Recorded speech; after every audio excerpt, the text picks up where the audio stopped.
Assalamualaikum warahmatullahi wabarakatuh. Bismillahi ma sya Allah, la yasuqul khair illallah. Bismillahi ma sya Allah, la yasrifus su'a illallah. Bismillahi ma sya Allah, ma kana min ni'matin faminallah. Bismillahi ma sya Allah, la haula wa la quwata illa billahil aliyyil azim. Hamidan lillah wa musalliyan ala rasulillah Sayyidina wa maulana Muhammad ibn Abdillah wa ala alihi wa ashabihi wa mawalah wa la hawla wa la quwata illa billah. Wa ba'du fal insanu laysa yashrufu illa bima yahfazuhu wa ya'rifu. Lidzaka kana hamilul qur'ani ashrafa lummati ulil ihsani. Wa innahum fin nasi ahlullahi wa inna rabbana bihim yubahi. Wa qala fil qur'ani anhum wa kafa bi'annahu awrathahu man istafa. Wa huwa fil ukhra syafi'un musyaffa'u fihi wa qawluhu alaihi yusma'u. Yu'ta bihil mulka ma'al khuldi ida tawwajahu tajal karamati kada. Yaqra wa yarqa darjal jinani wa abawahu minhu yuksayani. Yang selalu kita nanti-nantikan nasihat dan doanya Sayyidil Walid Abuya Nur Hasan bin Abdul Latif, mata'allahu bituli hayati fi atamisiha wal afiyah wa ni'aminallahi wal afiyah, yang kami hormati dan kami ta'zimi Al-Ustaz Al-Hajj Muhammad Fadlillah Humaidi dan para masyayikh, para guru-guru kami yang telah hadir pada acara malam hari ini, Ustaz Faiz Muslih, Ustaz Ujud, dan para asatid yang lain, para ashab tahfidz dakhili atau khariji, teman-teman santri yang dirahmati oleh Allah Subhanahu wa taala. Sebelumnya saya meminta maaf sebanyak-banyaknya karena lancang saya duduk takalam di atas ini, karena beberapa hari yang lalu tiba-tiba saya dihubungi oleh Ustadz Sinul dan beliau mengatakan kalau diminta ngisi di acara haflah tahfidz, yang mana sebenarnya saya sangat tidak pantas sekali untuk berbicara di hadapan antum-antum sekalian, terlebih karena memang saya bukan fannya, tidak pernah mau Idatul Hasanah karena kualat dulu ketika saya mondok, bukan dulu ya, mesti ini pengalaman saya sampai sekarang masih santri, tapi pengalaman saya ketika di pondok dulu niku, ketika waktunya khitbah sering kabur, gak pernah maju. Gara-gara itu akhirnya kualat sampai sekarang selalu merasakan demam panggung. Gak bisa, kalau disuruh ceramah itu paling tidak bisa. Terus saya mewanti-wanti, kalau antum dikasih tugas ya disuruh maju, silakan maju meskipun salam, kemudian ya mukadimah, baca doa, duduk lagi, ini kumboten apa daripada nanti kualat seperti saya. Anunat lubu minkumul afwa wal musamaha katsiran, nyuwun agungipun pangapunten setujud ala jaraatina fil kalami amamakum wa qillati adabina wa ma kuntu illa imtisalan lil amr. Jadi saya meminta maaf sebanyak-banyaknya jika nanti ada banyak kekurangan dan banyak kesalahan.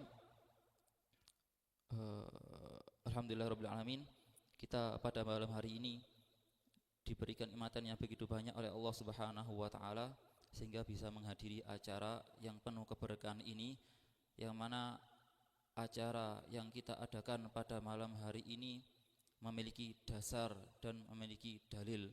Ketika kita takrim, memberi penghormatan kepada para ahlul Quran, itu ada dasarnya, ada dalilnya, yaitu sebuah hadis yang diriwayatkan oleh Al-Imam Abu Daud dari sahabat Abu Musa Al-Asy'ari, bahwa kanjeng Nabi Muhammad SAW bersabda, inna min ijlalillahi ikrama dzisyaibatil muslimi wa hamilil qur'ani ghairil wali fihi wal jafi anhu wa ikrama disultanil muqassiti, yang artinya dari sahabat Abu Musa bahwa Nabi Muhammad SAW bersabda, termasuk dari keagungan Allah adalah ketika kita memuliakan seorang muslim yang telah beruban, orang sepuh, orang yang beruban, ketika dia ini adalah orang yang muslim, orang yang bukan ahli maksiat, ketika kita muliakan, maka itu termasuk bukti tanda kita memuliakan Allah Subhanahu wa taala.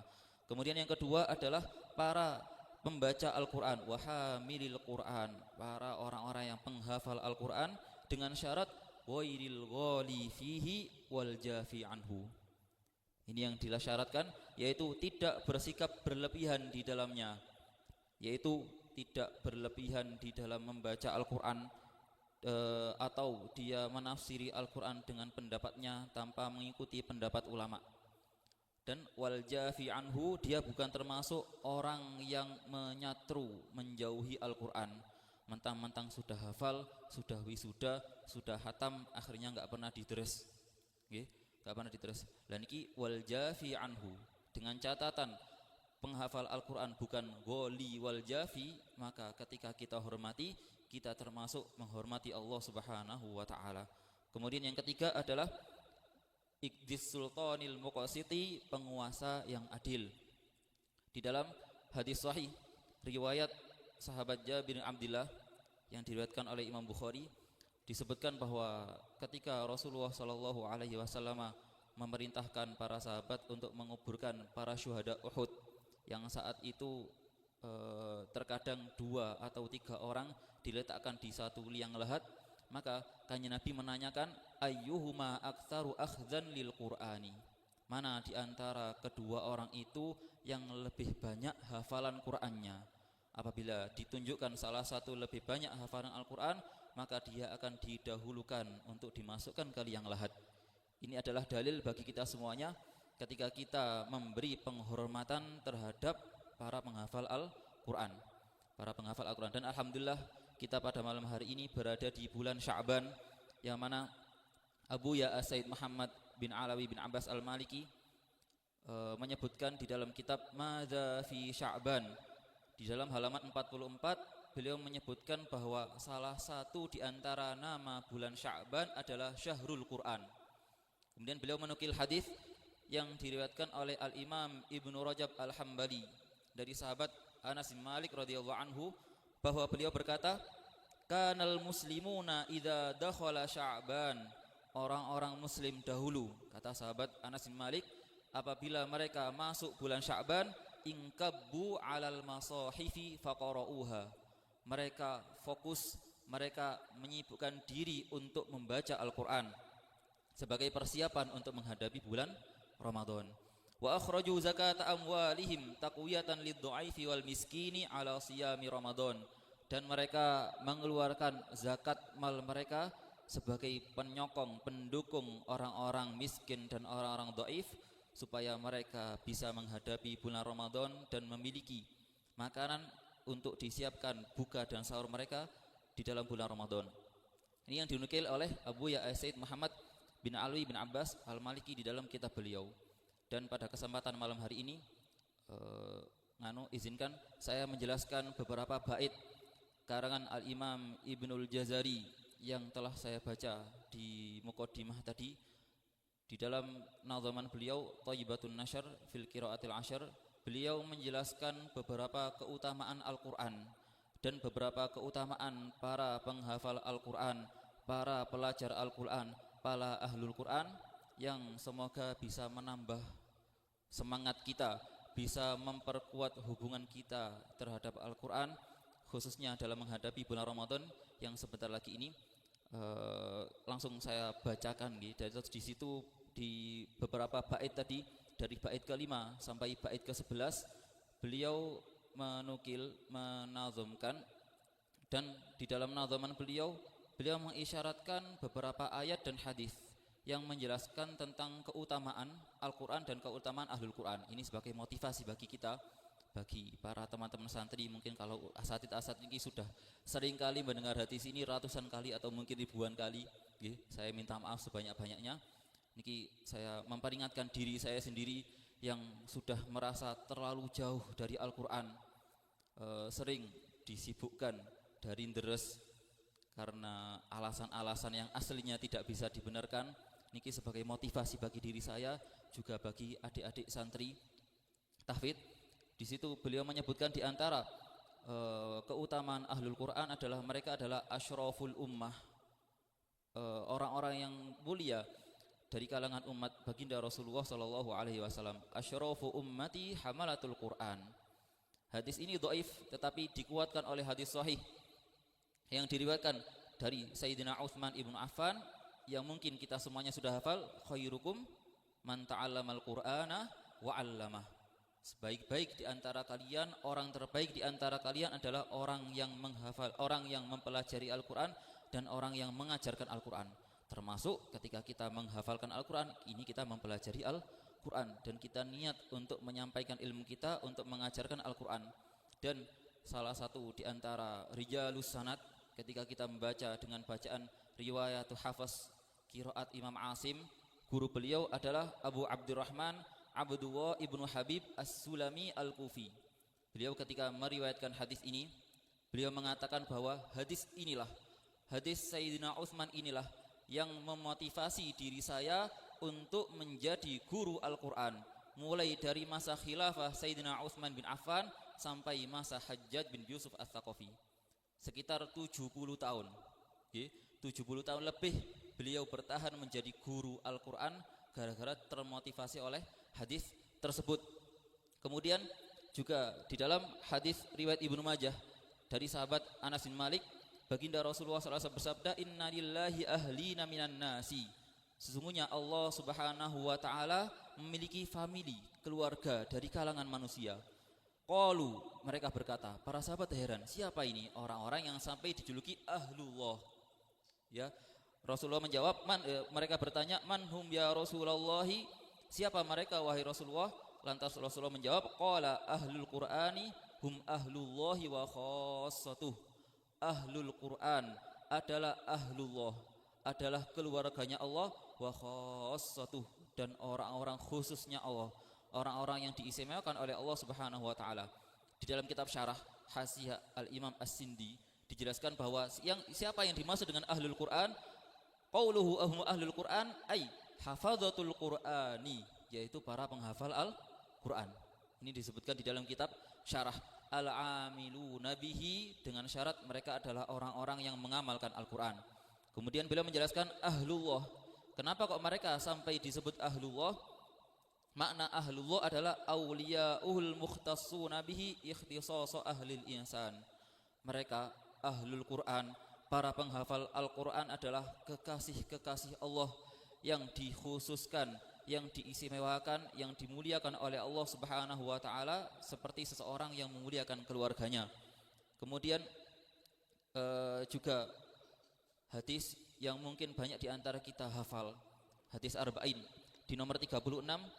Di situ Allah menyebutkan bahwa ketika ada orang yang berkumpul di suatu tempat, mereka mengajar, belajar, menyetorkan hafalan Al-Quran, wa majtama'a qaumun fi baitin min buyutillah yatluna kitaballahi wa yatadarasuna bainahum illa nazalat alaihimus sakinah wa wasyiyatuhumur rahmah wa haffathumul malaikah wa dzakarahumullahu fi man indah. Salah satu di antara keutamaan para pelajar, pengajar, penghafal Al-Quran adalah tatkala mereka membaca Al-Quran, sakinah turun kepada mereka. Mereka diliputi oleh rahmat Allah, mereka dikelilingi oleh malaikat-malaikat, dan Allah menceritakan mereka di kalangan malaikat-malaikat yang ada di sisi Allah. Allah membanggakan mereka di hadapan para malaikat. Kemudian selanjutnya beliau mengatakan di dalam firman-Nya, wa qala fil qur'ani anhum wa kafa bi annahu awrasahu manis safa. Sesungguhnya seandainya ketika kita membahas keutamaan Al-Quran, cukup menggunakan satu ayat saja ini sudah selesai, yaitu surat Fatir ayat 32, yang mana Allah berfirman, summa awrasnal kitabal ladzina safaina min ibadina, kemudian kami wariskan al-kitab, yaitu Al-Quran, alladzina safaina min ibadina, hamba-hamba kami yang kami pilih. Otomatis antum yang berada di sini pada malam hari ini, antum para ashab tahfidz, antum sekalian ini adalah orang-orang pilihan dari Allah Subhanahu wa taala. Jika seandainya kita merasa bahwa dulu ketika kita awal daftar di tahfidz ini kita daftar, awal masuk kita yang daftar, ya seakan-akan kita yang pengen. Ternyata enggak, Allah yang memilih kita untuk mewarisi Al-Qur'an, Mungkin beberapa di antara antum ada yang disuruh abuya untuk setoran di Jombang. Secara zahir abuya yang nyuruh antum, abuya yang memilih antum untuk menjadi santri yang dikirim di Jombang beberapa tahun yang lalu. Tapi hakikatnya Allah lah yang memilih antum untuk menjadi pewaris Al-Qur'an. Sesuai dengan surat Fatir ayat 32. Kemudian beliau mengatakan wa huwa fil ukhra syafi'un musyaffa'u fihi wa qawluhu alaihi yusma'u. Al-Qur'an itu sebagai pemberi syafaat yang dijelaskan di dalam hadis riwayat Imam Tirmidzi dari Sayyidina Ali ibn Abi Thalib, man qara al-Qur'ana, barang siapa yang membaca Al-Qur'an, wastadhharahu, dan menghafalkannya, wa ahalla halalahu wa harrama haramah, dengan syarat dia menghalalkan apa yang dihalalkan oleh Al-Qur'an dan mengharamkan apa yang diharamkan oleh Al-Qur'an. Dia amalkan isi andungan Al-Qur'an, maka apa balasan dia? Adkhalahu Allahu bihil jannah. Dia akan dimasukkan oleh Allah ke surga. Apakah hanya itu saja? Boten, tidak. Ada satu lagi bonusnya, yaitu wa syafa'ahu fi asyratin min ahli baitihi kulluhum wajabat lahun naru. Orang yang hafal Al-Qur'an ini akan diizini untuk memberi syafaat 10 keluarganya, yang kulluhum qad wajabat lahun nar, asalnya 10 keluarganya ini masuk neraka. Seandainya ada 10 keluarga, ya antum yang ahlul Qur'an ini, yang aslinya 10 keluarga antum dimasukkan ke neraka, maka bisa antum tolong, antum tarik mereka, antum masukkan ke surga gara-gara antum hafal Al-Qur'an. Ini keutamaan, salah satu di antara keutamaan penghafal Al-Qur'an. Kemudian di dalam hadis riwayat Imam Muslim dari sahabat Abu Umamah Al-Bahili, kanjeng Nabi bersabda, Iqra'ul Qur'ana fa innahu ya'ti yaumal qiyamati syafi'an li ashabih. Bacalah Al-Qur'an karena Al-Qur'an akan datang untuk memberi syafaat pada para ashabul Qur'an. Selanjutnya beliau menjelaskan bahwa ahlul Qur'an ini mendapat kemuliaan berupa diberi baju, diberi mahkota karomah, kemuliaan, dan orang tuanya juga diberi mahkota yang dijelaskan di dalam hadis riwayat Imam Abu Dawud, man qara al-Qur'ana wa amila bihi ulbisa walidahu tajan yaumal qiyamah.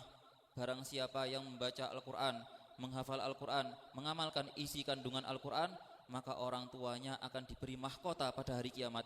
Dau'uhu ahsanu min dau'is syamsi fi buyutid dunya, yang cahayanya lebih terang daripada cahaya matahari ketika siang hari, ketika di dunia.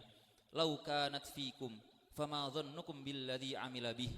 Kalau itu adalah balasan yang Allah berikan kepada orang tua sampean karena sampean hafal Al-Qur'an, maka bagaimana besarnya balasan Allah yang Allah berikan kepada antum sekalian sebagai penghafal Al-Qur'an itu sendiri. Fama dhannukum billadzi amila bihadza. Bahkan di dalam riwayat Imam Hakim, orang tuanya itu sampai heran. Ya, ketika diberi baju dan mahkota kehormatan, orang tuanya heran. Ya Allah, bagaimana kami bisa mendapatkan kehormatan yang luar biasa seperti ini? Orang tuanya enggak tahu bagaimana penyebabnya kok bisa mendapatkan seperti itu. Dijawab, bihifdzi waladika lil Qur'ani, karena anakmu adalah seorang penghafal Al-Qur'an. Semoga kita semuanya bisa memberi mahkota di atas kepala orang tua kita nanti pada hari kiamat. Amin ya rabbal alamin. Kemudian di dalam hadis riwayat Imam Tirmidzi dari sahabat Abu Hurairah, yaji'ul Qur'anu yaumal qiyamati fayaqulu, Al-Qur'an akan datang pada hari kiamat, maka dia berkata, ya Rabbi hallihi, ya wahai Tuhanku, ya Allah, tolong berilah orang ini baju kemuliaan. Fayulbasu tajal karamah, fayulbasu hullatal karamah, maka dia diberi baju kemuliaan. Kemudian kata Al-Qur'an, zidhu, tambah dia ya Allah. Allah memberikannya dia tajal karamah, mahkota kemuliaan. Kemudian Al-Qur'an mengatakan, ya Allah, ridhoilah orang tersebut. Maka Allah meridhoi orang tersebut dengan pertolongan, dengan syafaat dari Al-Qur'an. Kemudian di dalam hadis riwayat Imam Abu Dawud dari sahabat Abdullah bin Amr bin As, bahwa nanti para penghafal Al-Qur'an, para ahlul Qur'an akan dikatakan kepada mereka di surga, yuqalu li sahibil Qur'ani iqra, bacalah, wartaqi, naiklah, warattil dan tartillah kama kunta turattilu fid dunya, sebagaimana dulu di dunia kamu membaca Al-Qur'an dengan tartil. Fa inna manzilataka 'inda akhiri ayatin taqra'uha, karena sesungguhnya kedudukanmu di surga, levelmu di surga itu berada pada ayat terakhir yang kamu baca.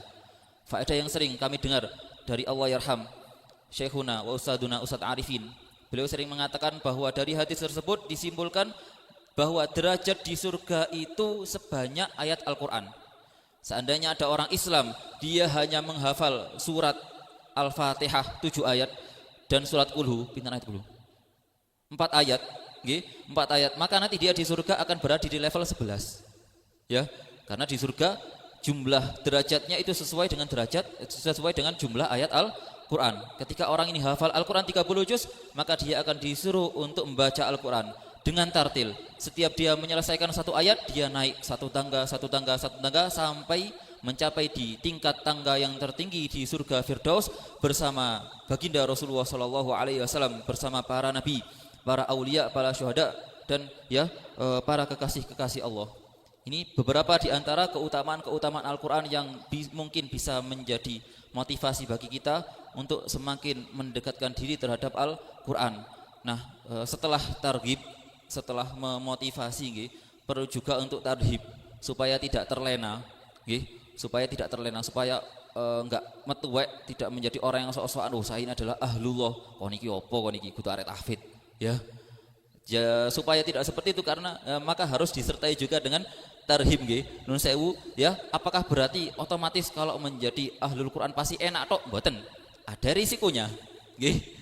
Jadi arek tahfidz itu ada resikonya, menghafalkan Al-Quran juga ada resikonya, ada tanggungan yang begitu besar yang perlu diperhatikan. Sampai di dalam kitab Ihya Ulumuddin disebutkan di dalam hadis riwayat sahabat Anas Malik, beliau mengatakan rubba qari'in lil Qur'ani wal Qur'anu yal'anuh. Terkadang ada orang itu yang ketika membaca Al-Quran, ketika menghafalkan Al-Quran, maka dia dilaknat oleh Al-Quran.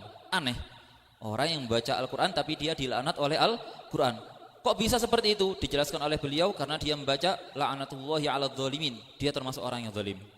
Berarti dia seakan-akan melaknat dirinya sendiri ketika membaca Al-Quran. Dia adalah orang yang melakukan riba. Di Al-Quran dia membaca ayat yang menjelaskan bahwa pelaku riba dilaknat, dimusuhi oleh Allah. Berarti seakan-akan dia melaknat dirinya sendiri.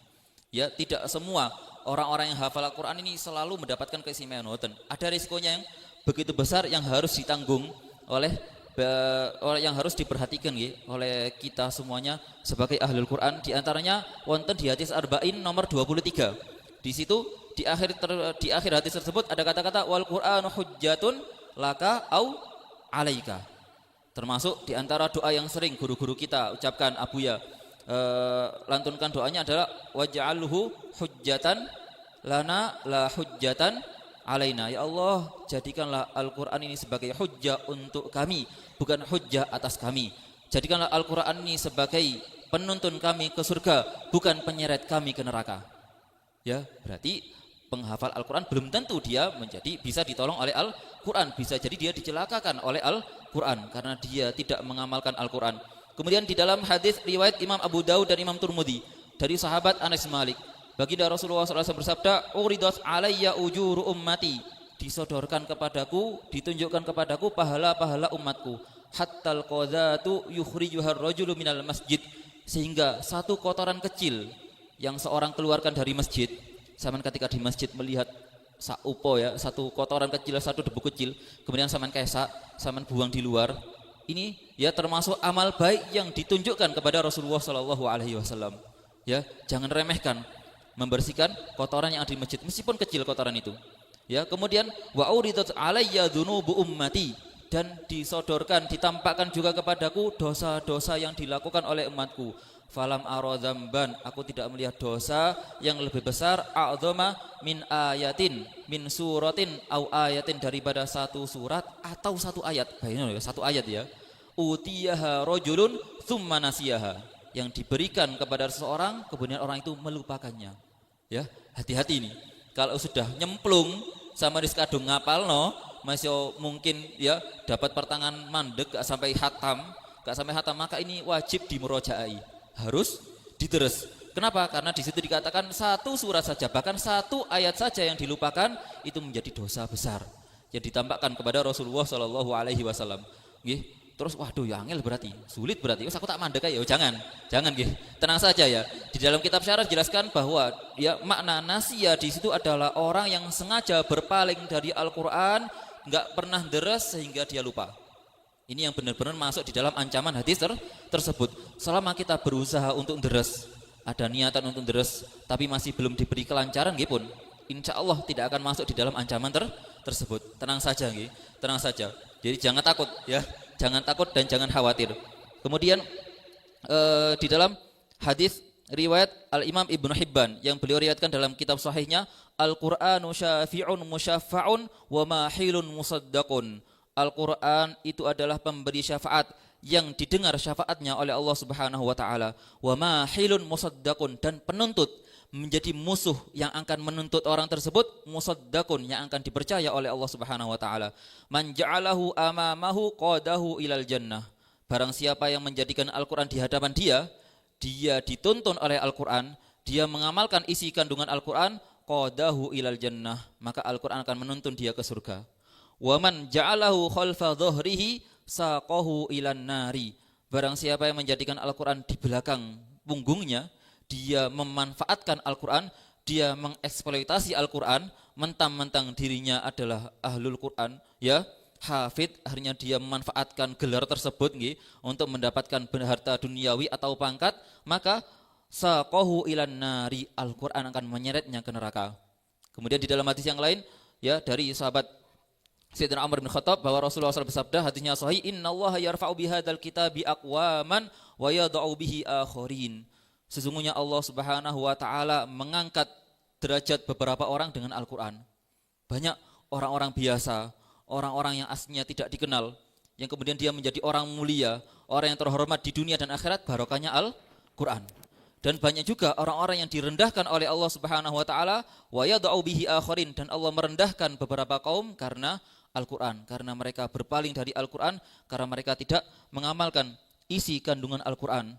Dan yang terakhir, di dalam hadis sahih riwayat Imam Muslim, baginda Rasulullah SAW menjelaskan bahwa orang yang pertama kali diadili oleh Allah Subhanahu wa taala sehingga mereka dimasukkan ke neraka itu 3 orang. Ada 3 kelompok. Kelompok yang pertama, orang yang mati syahid. Kelompok yang kedua, orang yang alim dan hafal Al-Qur'an, ahli dakwah, ngajar kemana-mana, ceramah kemana-mana. Kelompok yang ketiga adalah orang kaya yang ahli sedekah. Saya hanya baca yang kelompok kedua. Bagaimana dijelaskan di hadisnya? Kemudian wa rajulun ta'allamal ilma wa 'allamahu wa qara'al Qur'an. Kelompok yang kedua adalah seseorang yang mempelajari ilmu, dia mengajarkannya, dia membaca Al-Qur'an, hafal Al-Qur'an, fa'utiya bihi, dia dipanggil oleh Allah Subhanahu wa taala. Kemudian Allah menanyakan bagaimana banyaknya nikmat yang Allah berikan kepadanya. Fa'arafaha qala fama amilta fiha, apa yang kau lakukan dengan nikmat-nikmat yang aku berikan kepada dirimu? Dia mengatakan, ta'allamtul ilma wa 'allamtuhu wa qara'tu fikal Qur'an. Ya Allah, aku gunakan umur hartaku untuk belajar, untuk mengajar, untuk hafalan Al-Qur'an sehingga aku hafal ya Allah. Ya. Dan itu semuanya lillahi ta'ala. Karena engkau ya Allah. Apa jawabannya Allah? Kadzabata, engkau bohong. Goro, bayano ya. Seandainya kita jadi orang tersebut, kita mengatakan seperti itu, ya, di hadapan Allah Subhanahu wa taala, ternyata Allah mengatakan goro, ya, lambemu, paham ya? Gorotok awakmu iki. Seperti itu ya. Kadzabta, kamu bohong. Walakinnaka ta'allamtal ilma liyuqala alimun. Kamu itu belajar ilmu supaya mendapat gelar alim. Niatmu bukan karena aku. Kata Allah, wa qara'tal Qur'ana liyuqala qari'un, dan kamu membaca Al-Qur'an supaya mendapat julukan syekh, julukan qari', dan kamu sudah mendapatkan itu, maka sekarang kamu sudah enggak ada pahalanya, silakan kamu pergi ke neraka. Di dalam hadis sahih riwayat Imam Muslim, 3 kelompok yang pertama kali dimasukkan ke neraka adalah orang-orang yang mereka beramal bukan karena Allah Subhanahu wa taala. Padahal amalan-amalan itu adalah amalan yang pahalanya besar. Jihad, sedekah, ya, mengajar, belajar dan hafal Al-Qur'an. Karena itulah ya, kami akhiri dengan beberapa pesan poin yang menjadi nasihat untuk diri kami dan untuk adik-adik santri. Yang pertama dari hadis tersebut, perbaikilah niat dalam menghafal Al-Qur'an. Jangan sampai niat kita menghafal Al-Qur'an itu salah. Seperti saya pernah menemukan beberapa santriwati itu ngafal Al-Quran niatnya supaya hafal dapat 5 juz, 10 juz, dapat sertifikat supaya bisa masuk kuliah, dapat beasiswa. Nah ini kurang ya. Dia hanya fokus mengejar supaya dapat sertifikat dan akhirnya bisa mendapat syarat untuk mendapatkan beasiswa kuliah. Engkau ketika wis dapat beasiswa ya gak tahu diterus Qur'ane. Ya, enggak ada niatan benar-benar lillahi taala untuk menghafal Al-Qur'an. Ada juga yang pernah ya saya mendengar niat menghafal Al-Qur'an itu supaya mudah mendapat jodoh. Karena terkadang santri ya, arek lanang iku tinggal golek jodoh itu nyari perempuan yang hafal Al-Qur'an, ya. Golek perempuan yang hafal Al-Qur'an. Kadang masih gak ngerti kitab, masih wudu gak genap, pokoknya perempuan hafal Al-Qur'an ini yang dicari. Jadi ada yang niat menghafal Al-Qur'an supaya untuk mempermudah mendapat jodoh ya. Semoga enggak ada di antara saman yang niatnya seperti itu nggih. Yang seperti itu. Ada juga biasanya kalau di tahfidz Pondok Nurul Ulum kami yang mewawancarai nggih, calon tahfidz ini diwawancarai apakah ada paksaan dari orang tua atau pihak tertentu ketika mau masuk tahfidz niki. Beberapa ketika saya tanya, mereka memang dipaksa orang tua, murni dipaksa orang tua. Enggak ada keinginan, enggak ada. Saya dipaksa orang tua saya masuk tahfidz. Akhirnya enggak lama ya mandek. Gak bisa terus karena niatnya bukan lillahi ta'ala. Karena itulah perbaikilah niat kita. Ya, perbaikilah niat kita. Kemudian yang kedua adalah jagalah adab bersama Al-Qur'an. Jangan sampai kita menjadi ahlul Qur'an ya, berusaha menghafalkan Al-Qur'an tetapi kita kurang di dalam adab kita dalam menjaga Al-Qur'an. Seperti dikisahkan ada orang yang diangkat menjadi kekasih Allah, wali Allah Subhanahu wa taala gara-gara dia menemukan kertas yang bertuliskan Bismillahirrahmanirrahim dan beberapa potong ayat. Dia angkat, dia cium dan dia kasih wewangian. Dia taruh di tempat yang tinggi, akhirnya orang tersebut diangkat menjadi kekasih Allah Subhanahu wa taala. Hormatilah Al-Qur'an, ya, beradablah terhadap Al-Qur'an. Kemudian ingkang nomor 3, ya, menjaga adab dan hormat kepada guru atau penyimak Al-Qur'an. Karena terkadang ketika anak tahfidz ini dia ngerasani salah seorang guru penyimak mari ngonten didukani ya, iku gurumu ngono-ngono iku gurumu, enggak iku guruku, wong mek nyemak Quran tok kok. Ya, dia hanya menyemakno Quran saya. Loh ndak ini enggak barokah paham ya? Enggak barokah, masih lancar Quran ini enggak barokah ini. Ya, ini guru sampean harus dihormati meskipun hanya nyemak sampean Quran tok. Itu adalah guru yang harus dihormati. Kemudian ingkang nomor sekawan, manfaatkan waktu sebaik mungkin, khususnya waktu malam dan sebelum subuh. Ketika pikiran masih fresh ya, masih fresh, nggak ada pikiran macam-macam, nggak ada kebisingan, dan supaya bisa fokus ketika menghafal Al-Quran. Ya, karena ketika pikiran kita terlalu banyak, sampean ngalami sendiri ya, ketika ada masalah keluarga ya kan, ada masalah mungkin ada yang sampean pikirno, itu bakalan mengganggu hafalan, konsentrasi hafalannya sampean. Okay. Imam Syafi'i ketika beliau dikatakan oleh istrinya, dikisahkan ya, wahai suamiku, kamu ini bisa menjadi ulama besar, dakwah seperti ini barokah saya. Lu kok bisa? Ya enggak lah. Ya, dicoba. Sini saya buktikan. Nanti pulang pengajian engkau beli bawang. Tolong belikan bawang. Ketika berangkat pengajian dan pengajian zaman dahulu gak dapat salam tempel ya gak ada ya. Beliau hadir pengajian, kemudian beliau kepikiran, pas ngaji kok kepikiran, waduh, mari ini aku dikongkon disuruh untuk beli bawang. Ya, dan saya nggak punya uang, saya nggak bawa uang dan nggak dibawain uang oleh istri saya. Ya apa ini bagaimana ini? Akhirnya ketika di kelas, ketika di halako, gak konsentrasi, nggak fokus, sampai kepeletat tuh ya, banyak kesalahan. Akhirnya kemudian beliau pulang kepada istrinya sambil mengatakan, wahai istriku, sesungguhnya benar ucapanmu, saya bisa dakwah seperti ini gara-gara sampean. Gara-gara sampean. Beliau mengatakan, lawih tamamna bibasolah ma'arafna mas'alah. Lawih tamamna bibasolah, seandainya pikiran kita ini fokus gara-gara basolah, satu buah basol ya, bawang merah iki yo, sampean mikir no bawang merah iki ma'arafna masalah, kita tidak akan mengerti satu masalah aja kita enggak ngerti. Karena itulah fokus nggih ketika menghafal Al-Qur'an, jangan sampai mikir no sing aneh-aneh, ojo wis ya. Fokus saja dulu ketika membaca, ketika menghafal Al-Qur'an. Kemudian ingkang nomor gangsal, yang nomor 5, setiap orang itu memiliki metode atau taktik dalam menghafal Al-Qur'an. Teman-teman kami ada metodenya berbeda-beda. Ono sing nengeri huruf awalnya ayat iku, ono sing main arti ya. Oh mari cerita iki, mari cerita iki. Ada yang seperti itu.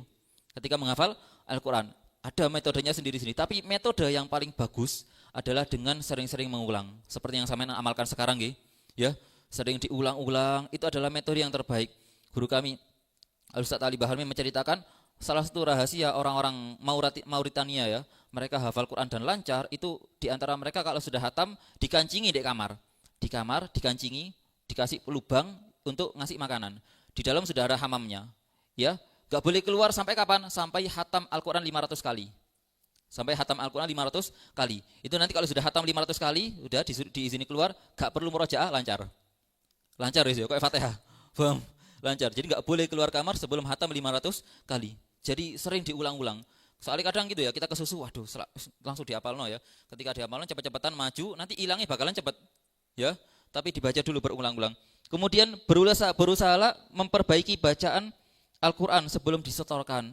Nggih, perhatikan wakaf ibtidaknya khususnya karena sering saya menemukan santri beberapa ahlul Qur'an ya, ashabul Qur'an iki kurang tepat wakaf ibtidaknya. Dia masih fokus ke nada, bukan fokus ke makna. Karena wakaf ibtidak itu adalah tolak ukur terbesarnya adalah maknanya kudu nyambung, bukan nadanya enak mboten ya. Harus meresapi maknanya, ya. Jadi harus diperhatikan sebagai ahlul Quran. Dan yang nomor 7, ketika setoran itu tidak lancar, maka otomatis murojaah itu bakalan tambah sulit. Ya, tambah sulit. Kemudian kesalahan yang kita alami ketika setoran itu biasanya berulang. Pas ketika kita murojaah salah, itu biasanya pas setoran ya salah. Saya buktikan ya. Pengalaman pribadi saya ketika menghafalkan awal surat Al-Hijr, Alif Lam Ra, tilka ayatul Qur'ani wa kitabim mubin, rubama. Saya menghafalkannya rubama dan enggak disalahkan. Akhirnya sampai saya bertahun-tahun ngapalno ya rubama ana tasydid. Sampai ketika saya disemak oleh abah saya, dia ngomongi, "Lho iku gak ana tasydid." "Lho nggih ta? Wonten, gak ono, ngotot ku lho. Saya ngotot. Ketika saya lihat di Al-Qur'an ternyata enggak ada tasydidnya. Dan saya benerno iku angel. Ya, karena wis kulino ya membaca Rubbama. Satu ayat lagi yang saya sampai sekarang masih ingat, surat An-Nisa ayat 119. Saya pas setoran dulu itu salah setoran nih. Wala udillannahum wala umanniyannahum wala amurannahum. Hanya saya baca pendek. Wala amurannahum fala yabtikuna adzanal anami wala amurannahum fala yuyirna khalqallah. Guru penyamak saya gak disalahno. Otomatis saya ketika dandani ku angel. Kenapa? Karena awalnya sudah seperti itu ya. Kayak tempe guys kadung digoreng ya. Sudah digoreng, jadi kate digawe mendol gak iso. Paham? Karena sudah digoreng. Ya, jadi hati-hati ya ketika hafalan Al-Qur'an yang teliti. Kesalahan yang saman alami bisa jadi nanti berulang sampai saman tuwek. Kemudian murojaah adalah tugas seumur hidup. Murojaah adalah kewajiban dan lancar itu adalah karunia dari Allah Subhanahu wa taala. Ya. Jadi murojaah itu tugas kita. Saya dulu ketika setoran kali Ustaz Nur Hadi waktu mau menyetorkan murojaah, beliau mengatakan, "Lah apa kon setoran murojaah aku? Cok, murojaah dhewe, murojaah iku tugasmu, kudu tugasku." Beliau mengatakan seperti itu. Ya. Beliau berangkat ke Kalimantan, saya berhenti setorannya sampai beberapa bulan, 6 bulan atau lebih ya. Kemudian Ustaz Arifin membuat Ashabul Quran, ditoto kali beliau 3 halaqah, halaqahnya Ustaz Saifullah, Ustaz Syauqi Malaysia, sama Gus Ulul In'am. Waktu itu saya masuk di Ustaz Saifullah. Saya menyetorkan juz 8. Ditanya, "Loh, hafalanmu masih sampai sini tak?" "Mboten." "Enggak, hafalan saya sudah juz 20." "Ya jangan, hafalkan juz 20." "Tapi saya enggak ada yang lancar, saya enggak pernah murojaah." "Gak apa-apa, murojaah iku tanggunganmu." Ya, murojaah itu tugasmu. Ya, wis terusno hafalan nih. Saya terusno hafalan juz 21. Jadi murojaah adalah tugas kewajiban kita seumur hidup, enggak ada batasnya ya. Meskipun nanti sama sudah hafalan ngaji 30 juz sekali duduk, jangan sampai melupakan untuk murojaah. Kemudian selanjutnya yang nomor 9, hatam, wisuda atau lancar itu bukanlah tujuan akhir. Karena itu hanyalah checkpoint, ya, pemberhentian kita untuk naik ke level yang lebih tinggi, ya. Karena hubungan seorang dengan Al-Qur'an dimulai dengan berusaha memperbaiki bacaan, terus menghafal, setelah menghafal melancarkan, setelah melancarkan dia berusaha memahami makna, kemudian mengamalkan. Setelah mengamalkan, dia harus berusaha selalu membersamai Al-Qur'an sampai akhir hayatnya dia. Jadi masih ada tujuan luhur di atas kita, nggih.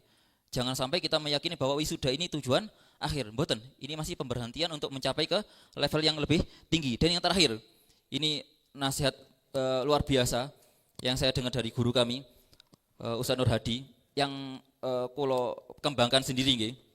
Mungkin banyak di antara saman yang mengalami. Masya Allah ya, saya enggak mendapatkan dari beliau, dari selain beliau enggak ada. Beliau pernah mengatakan, seorang yang lancar membaca Al-Qur'an dengan memegang Al-Qur'an belum tentu lancar ketika Al-Qur'annya ditaruh. Pernah sampean ngalami? Sama sudah hafal ya, tapi sampean nyekel Qur'an gini, nyekel Qur'an. Al-Qur'an ditutup. Tapi ketika sampean nyoba Qur'an sampean delek, itu beda. Perasaannya beda. Paham? Karena ketika sampean nyekel Qur'an lebih pede. Ya, lebih pede. Coba Qur'an sampean delek, lak beda laan. Ya. Jadi orang yang membaca Al-Quran dengan memegang belum tentu ya lancar ketika diletakkan. Kemudian yang kedua, orang yang lancar ketika sendirian belum tentu lancar ketika disemak. Benar apa enggak? Benar ya. Terus orang yang lancar ketika membaca cepat belum tentu lancar ketika dia disuruh membaca lambat. Ya, karena itulah bacanya yang tartil. Lek sing biasa maca lambat dikon maca cepat iso. Lek sing biasa maca cepat disuruh lambat enggak bisa. Ya. Jadi bacanya yang tartil. Terus seorang yang lancar membaca Al-Quran dengan suara pelan belum tentu lancar ketika dia disuruh dengan suara lantang. Betul apa enggak? Betul ya. Terus seorang yang lancar membaca tanpa mikrofon belum tentu lancar ketika ada dikai mic. Betul apa enggak? Betul ya. Terus ya, seorang yang lancar di tempat sepi belum tentu lancar ketika dia berada di tempat ramai. Ketika berada di atas panggung itu belum tentu lancar. Wah, ini Masya Allah ya. Ini perlu ditulis bima idzahabi ya. Dengan tinta emas niki ya. Yang saya dengar dari beliau dan saya kembangkan sendiri. Dan pasti saya selalu menyampaikan niki. Karena ngonten kadang lari-lari terlalu meremehkan ya. Pokok setoran. Enggak. Harus dilancarkan. Benar-benar lancar. Ngapunten sing kata, saya minta maaf kepada seluruh hadirin. Khususnya kepada Al-Ustadz Al-Haji Muhammad Fadillah. Karena mungkin melebihi waktu yang diberikan. Beliau capek dari Probolinggo tapi saya malah bertili-tili ngalor ngidul. Saya minta maaf sebanyak-banyaknya. Semoga apa yang saya sampaikan bisa memberi manfaat, bisa mendekatkan kita terhadap Al-Quran. Amin ya rabbal alamin. Kurang lebihnya saya mohon maaf sebesar-besarnya. Wal afu minkum. Wassalamualaikum warahmatullahi wabarakatuh.